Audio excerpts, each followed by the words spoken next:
Final পরীক্ষার result এসে গেছে, আমাকে দেখতে দাও। মিনি, তুমি এত খাটাখাটনি করলে কেন? এই দেখো প্রথম নামটা, এ তো লিসা। থাক, আমারটা দেখ। আরে তুমি তুমি তো পরীক্ষায় পাশই করতে পারোনি।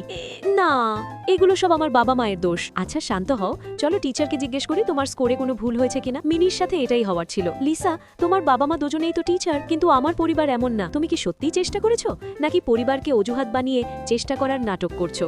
মিনি, উঠে পড়ো, লিখছো না কেন? আমি আঁকার পেন্সিল আনিনি, আর এই নর্মাল পেন্সিল দিয়ে আঁকলে আমার ঘাড় ব্যথা করে। এই জন্য তুমি কিছু আঁকবে না? আচ্ছা আমারটা নাও।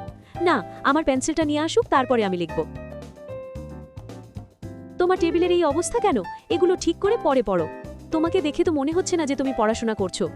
এই দেখো, আমি টেবিলটা সেট করেছি, এখন পড়াশোনার একটা পরিবেশ তৈরি হয়েছে না? পড়াশোনার চেয়ে পরিবেশ তৈরিতেই তোমার মনোযোগ বেশি। বন্ধুরা, আপনাদের চারপাশেও কি এমন কেউ আছে যে পড়াশোনার চেয়ে অজুহাত দিতে বেশি ওস্তাদ? কমেন্টে তার নাম মেনশন করুন, আর ভিডিওটি ভালো লাগলে লাইক ও সাবস্ক্রাইব করে দিন।